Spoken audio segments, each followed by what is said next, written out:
Bem-vindos a mais um Turismo em Destaque, onde analisarei duas realidades, uma relacionada sobre como podem casar ou descasar os investimentos que estão a ser feitos em promoção turística em novos mercados, com uma eventual venda da TAP, e também em que medida é que a tecnologia e a digitalização podem ter impacto nos recursos humanos do turismo. Obrigado por me fazer companhia.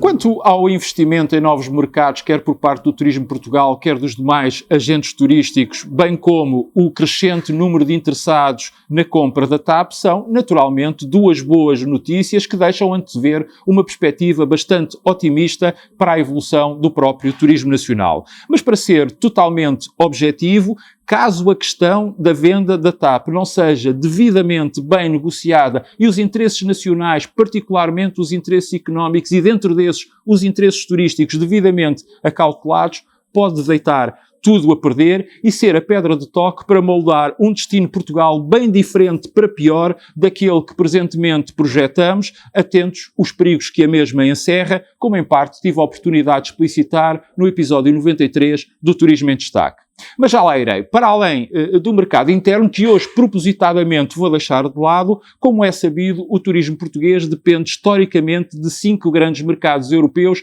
que em muito contribuíram para o seu sucesso. São eles o britânico, o espanhol, o alemão, o francês e o neerlandês. Nos últimos anos temos também assistido ao forte crescimento de alguns mercados mais longínquos, como é o caso do brasileiro e, mais recentemente, do norte-americano, dos Estados Unidos e do Canadá, fruto do incremento das ligações aéreas com aqueles países, a que nos últimos tempos se juntou, por um lado, a conjuntura favorável da vontade de viajar, passado que foi o período mais crítico da pandemia, e, por outro lado, também este impulso incrível que o dólar teve e que o levou a valorizar muitíssimo face ao euro. A tudo isto deve somar-se também o facto do nosso país ter passado a estar na moda, muito fruto do esforço, do compromisso e do trabalho coletivo que todos os agentes turísticos, públicos e privados, têm empenhadamente colocado na elevação da atratividade de Portugal, da qualidade e da diferenciação do nosso destino, que tem feito e acaba por fazer do nosso país local obrigatório a visitar e que acaba por ser depois coroado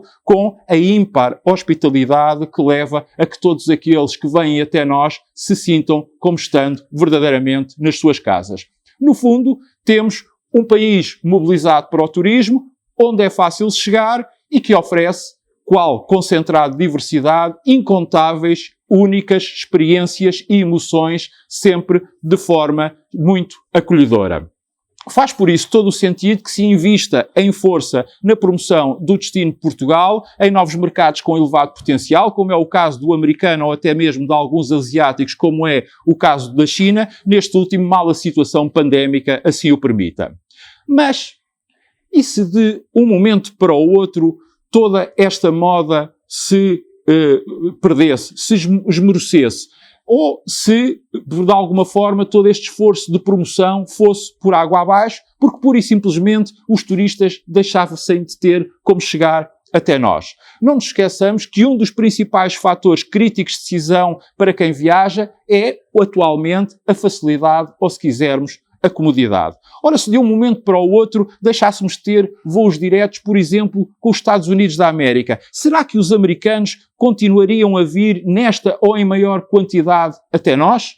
Sinceramente, eu tenho muitas reservas e as maiores dúvidas que assim fosse. Perguntar-se-á, então, porquê? Porque é que viriam em menor número? A razão é simples. Porque voariam para outro local, ou se quisermos para outro destino, que ou as captaria ou lhes ofereceria uma multiplicidade de opções, dentre as quais também, certamente, o próprio destino Portugal, mas apenas como mais um entre muitos outros. E é justamente aqui, como já se percebeu, que entronca a questão da venda da TAP e até mesmo a existência de um hub em Lisboa ou a própria necessidade de existência de um novo equipamento aeroportuário. É que para haver um hub é preciso que haja pelo menos uma companhia aérea que faça daquele aeroporto a sua base de operações, de acolhimento e distribuição de tráfego, isto é, de passageiros. Ora, daquilo que temos ouvido e daquilo que é público, todos os potenciais interessados na compra da TAP já têm as suas bases, isto é, já têm os seus hubs. A Lufthansa em Frankfurt e em Munique, a KPLM Air France em Amsterdão e Paris e o International Airline Group, do qual fazem parte a British Airways e a Iberia, em Londres e em Madrid. Portanto, o mais natural é que para se chegar ao nosso país, quem venha de outro continente tenha que depois apanhar um voo intra-europeu de curto ou de médio curso, o que, obviamente, acabará por prejudicar a atratividade turística do nosso país. Veja-se, por exemplo, o que está a acontecer com os voos da angolana TAG de Luanda para o Porto, que são feitos até Madrid num avião da própria TAG, mas depois o Madrid-Porto é feito em equipamento da Ibéria, como aliás eu tive a oportunidade de em detalhe explicitar no episódio 85 do Turismo em Destaque, alertando, mas fazendo um alerta que infelizmente acabou por cair em saco roto. E,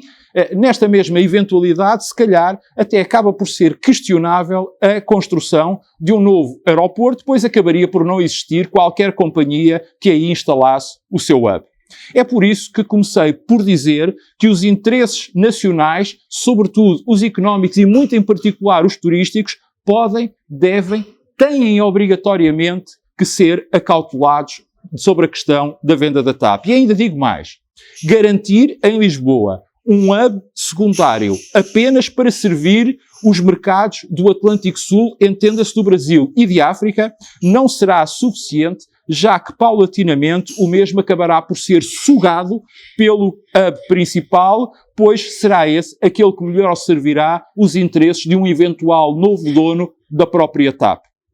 Escusado é dizer que tudo isto é a prova mais do que acabada do que há anos e anos venho dizendo e venho insistindo, que Portugal nunca teve, ou pelo menos nas últimas décadas não tem tido, uma estratégia, ou se quisermos, uma política para a aviação, nem sequer a considera como parte integrante e peça fundamental da atividade turística. Em síntese, muito, mas mesmo muito cuidado com as decisões que se venham a tomar, não as vamos precipitar e, sobretudo, vamos tomá-las com conhecimento de causa. É que se não for entendido que pouco mais de 80% do total dos turistas que chegam até nós o fazem através do avião e desses quase metade chegam através da TAP e que por isso o turismo e a aviação fazem parte da mesma face da moeda, podemos correr o risco dos investimentos que estamos a fazer em promoção turística irem com violência de encontro ao muro da falta de capacidade aérea, isto é, da bota deixar de bater com a perdigota.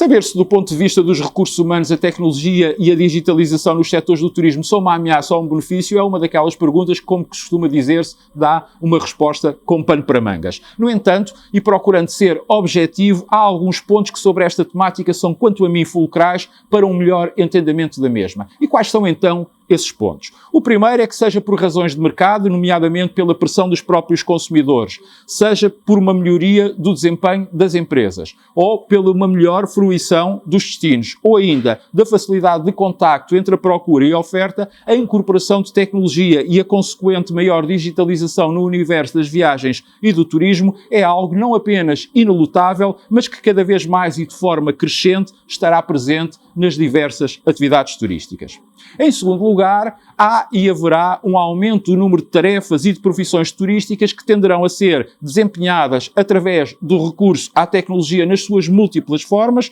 facto que sofrerá uma crescente aceleração em razão da escassez de trabalhadores que o turismo, em geral, neste momento enfrenta e, infelizmente, continuará a enfrentar.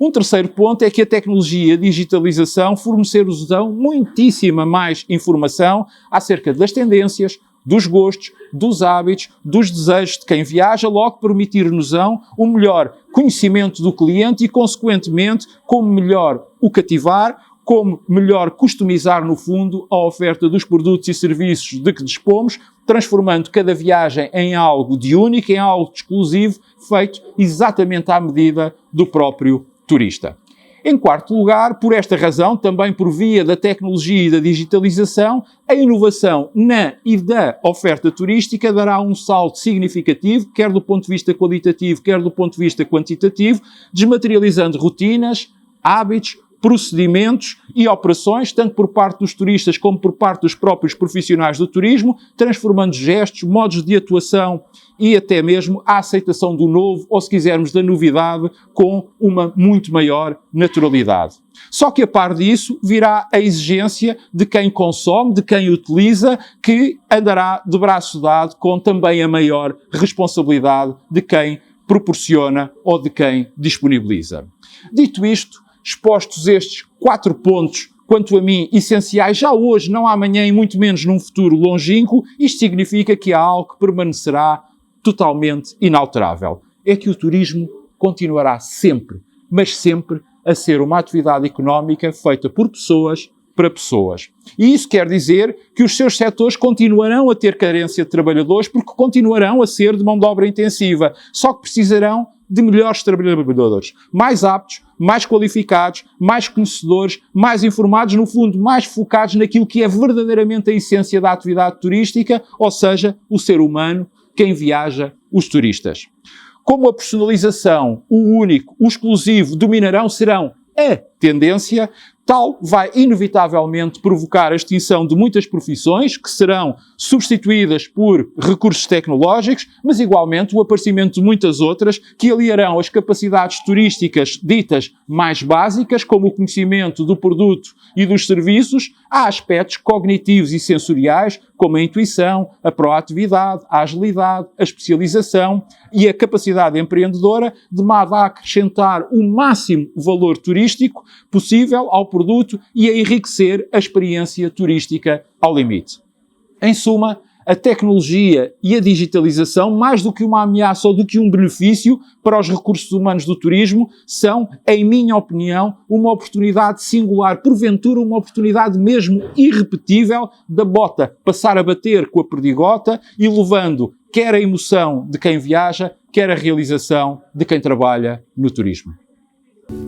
Como habitual, até para a semana. Saúde, paz, cuidado com o vírus e já sabe que se pode manter a par do que mais importante acontece no turismo subscrevendo gratuitamente um dos meus canais.